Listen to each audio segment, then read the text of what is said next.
जय माता दी। नमस्ते, मैं हूं धर्मेंद्र कुमार मिश्रा और आप देख रहे हैं हमारे यूट्यूब चैनल। आज की इस वीडियो में हम लोग दुर्गा सप्तशती के 12वें अध्याय का श्रवण करेंगे, जिसमें देवी चरित्र के पाठ का महात्म्य बताया गया है। तो चलिए पाठ को प्रारंभ करते हैं। जय माता दी। ओमे मैं 3 नेत्रों वाली दुर्गा देवी का ध्यान करता हूँ। उनके श्रीअंगों की प्रभा बिजली के समान है। वे सिंह के कंधे पर बैठी हुई भयंकर प्रतीत होती है। हाथों में तलवार और ढाल लिए अनेक कन्याएं उनकी सेवा में खड़ी हैं। वे अपने हाथों में चक्र, गदा, तलवार, ढाल, बाण, धनुष, पाश और तर्जनी मुद्रा धारण किए हुए हैं। उनका स्वरूप अग्निमय है तथा वे माथे पर चंद्रमा का मुकुट धारण करती है। देवी बोली, देवताओं, जो एकाग्रचित होकर प्रतिदिन इन स्तुतियों से मेरा स्तवन करेगा, उसकी सारी बाधाएं मैं निश्चय ही दूर करूंगी। जो मधुकैटभ का नाश से महिषासुर का वध तथा शुंभ निशुंभ के संहार के प्रसंग का पाठ करेंगे तथा अष्टमी, चतुर्थी और नवमी को भी जो एकाग्रचित होकर भक्तिपूर्वक मेरे उत्तम महात्म्य का श्रवण करेंगे, उन्हें कोई पाप नहीं छू सकेगा। उन पर पाप जनित आपत्तियां भी नहीं आएगी। उनके घर में कभी दरिद्रता नहीं होगी तथा उनको कभी प्रेमी जनों से विछोह का कष्ट भी नहीं भोगना पड़ेगा। इतना ही नहीं, उन्हें शत्रुओं से, लुटेरों से, राजाओं से, शस्त्रों से, अग्नि से तथा जल की राशि से भी कभी भय नहीं होगा। इसलिए सबको एकाग्रचित्त होकर भक्तिपूर्वक मेरे इस महात्म्य को सदा पढ़ना और सुनना चाहिए। यह परम कल्याणकारक है। मेरा महात्म्य महामारी जनित समस्त उपद्रव तथा आध्यात्मिक आदि तीनों प्रकार के उत्पातों को शांत करने वाला है। मैंने जिस मंदिर में प्रतिदिन विधि पूर्वक मेरे इस महात्म्य का पाठ किया जाता है, उस स्थान को मैं कभी नहीं छोड़ती। वहाँ सदा ही मेरा सानिध्य बना रहता है।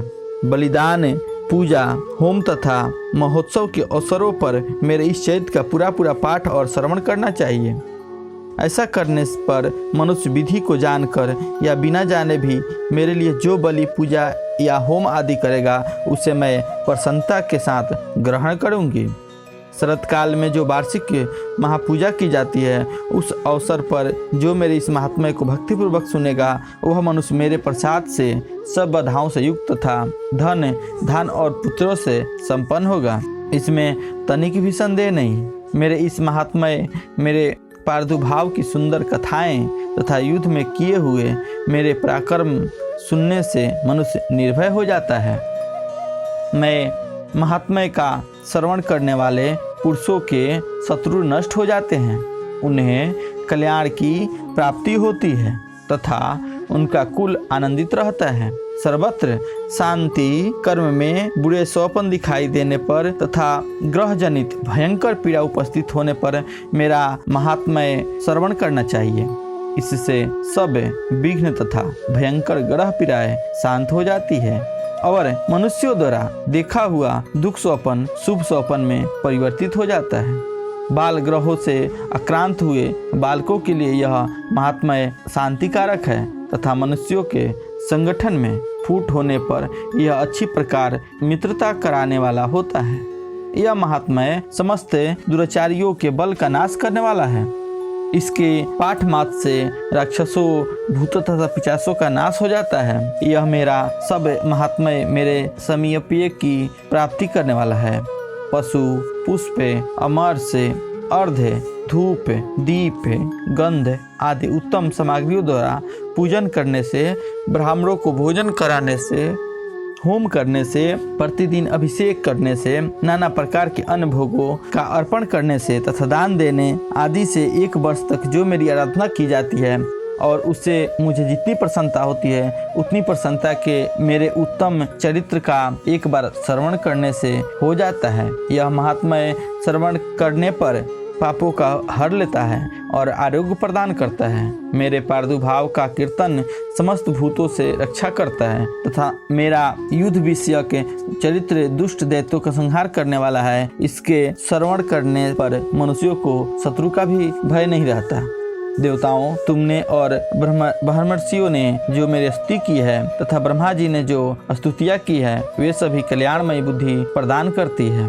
वन में सुने मार्ग में अथवा दावना नल से घिर जाने पर, निज स्थान में लुटेरों दाव में पड़ जाने पर या शत्रुओं से पकड़े जाने पर अथवा जंगल में सिंह बाघ आदि जंगली हाथियों के पीछा करने पर, कुपित राजा के आदेश से बध या बंधन के स्थान में ले जाने पर अथवा महासागर नाव पर बैठने के बाद भारी तूफान से नाव के डगमगा होने पर, अत्यंत भयंकर युद्ध में शस्त्रों का प्रहार होने पर अथवा वेदों में से पीड़ित होने पर कि बहुत सभी भयानक बाधाओं को उपस्थित होने पर जो मेरे इस चरित्र का स्मरण करता है वह मनुष्य संकट से मुक्त हो जाता है।